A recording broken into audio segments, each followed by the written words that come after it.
Hello bachcho, let's read out the question first. In the arrangement shown in figure, when the switch S2 is open, the galvanometer shows no deflection for L equals to L by 2. यानी कि आप diagram में देख सकते हैं जब ये S2 open होता है उस टाइम पर हमें कोई भी डिफ्लेक्शन नहीं देखने को मिलता और लेंथ L इक्वल्स टू हो जाती है L by 2 की. When the switch S2 is closed, जैसे ही हम S2 को क्लोज करते हैं, the galvanometer shows no deflection for L equals to 5L by 12. यानी 5L/12 पर हमें नो डिफ्लेक्शन देखने को मिलता है. So the internal resistance r of 6 volt cell and the EMF E of the battery r respectively. So ये जो EMF हमने लगा रखा है, ठीक है, सो ये ईएमएफ और इसकी इंटरनल रेजिस्टेंस आर का मान क्या होगा वो हमें यहाँ पर कैलकुलेट करना है, ज्ञात करना है.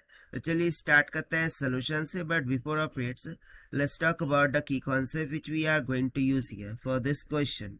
सो हमने पोटेंशियल ग्रेडियंट के बारे में पढ़ा है.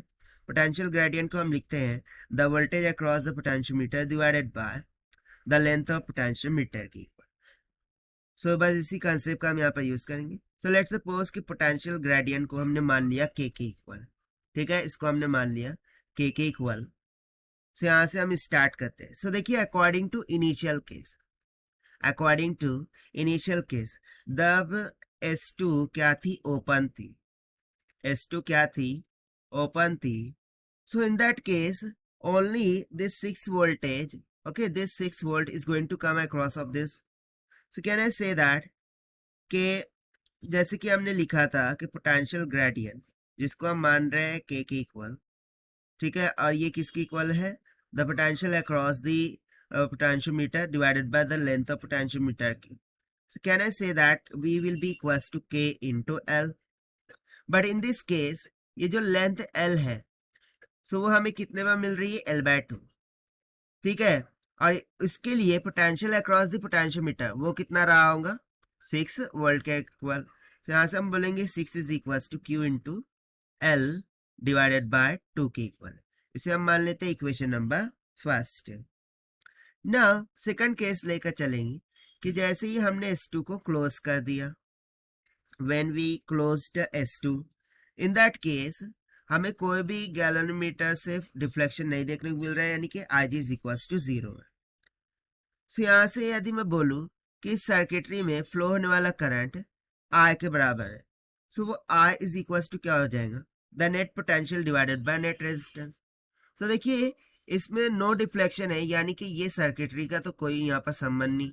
सो बचा क्या, सो नेट पोटेंशियल यहाँ पर बचा है 6 वोल्ट, तो वही इसके अक्रॉस में आ रहा होगा. तो 6 volt divided by the net resistance. So देखिए ये 10 ओहम और ये इंटरनल रेजिस्टेंस ये एक दूसरे के साथ कैसे कनेक्टेड हो जाएंगे, सीरीज में, क्योंकि S2 क्लोज हो गया है. तो सिंपली ये हो जाएगा 10 प्लस R की इक्वल. ठीक है, इतना क्लियर हो गया है ना. हम नेक्स्ट स्टेप चलते हैं. सो यहाँ से मैं क्या बोल सकता हूँ कि लेट्स से कि ये P पॉइंट है और ये क्या है, Q पॉइंट है. सो ये PQ पॉइंट के अक्रॉस में इतना करंट फ्लो कर रहा होगा. सो यानी कि हम क्या करेंगे कि इस पॉइंट को मैंने P मान लिया, इस पॉइंट को Q मान लिया.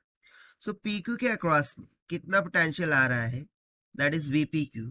सो this will be equals to, वो किसके इक्वल होगा, this will be nothing but the current multiplied by the resistance. ठीक है ना.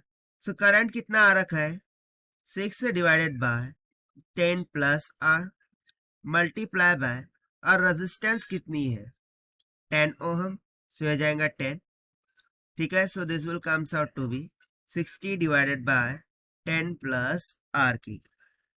Now if you remember, so according to question जब S2 को क्लोज किया गया था, सो नो डिफ्लेक्शन हमें कब देखने को मिला था, 5L/12 पर. सो इसे भी तो हम लिख सकते हैं कि यहाँ पर मैं इस तरीके से लिख सकता हूँ कि VPQ will be equals to जो भी पोटेंशियल ग्रेडियंट है वो, that is K multiply by the balance length, that is 5L/12, और इसको हम इक्वेट कर देंगे. सो इक्वेट करने पर हमें क्या मिलेगा कि 60 divided by 10 plus R, this will be equals to K times of 5L divided by 12. इसे मान लीजिए इक्वेशन नंबर 2. अब इक्वेशन 1 एंड 2 को हम सिंपली डिवाइड कर देंगे. सो हमें क्या मिल जाएगा, 60 by 10 plus r divided by 6. This will be equals to 5k L by 12 divided by KL by 2.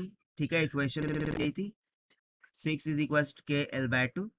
So यहाँ से देखिए KL कैंसल, 2 6 12, 6 10 60, राइट. सो इसको सिंप्लीफाई करेंगे, सो हमें R का वैल्यू कितना निकल के आ जाएगा, 2 ओहम के इक्वल.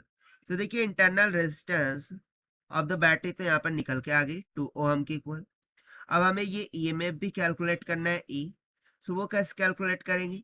सो उसके लिए हमें रिक्वायर्ड वैल्यू क्या होंगी, के की वैल्यू रिक्वायर्ड होंगी. तो सिंपली यहाँ पर यदि मैं इक्वेशन 1 को देखूं, फ्रॉम इक्वेशन 1 मैं लिख सकता हूँ कि के की वैल्यू कितनी होगी, K is equal to 12 divided by L. कहाँ से लिख दिया भाई?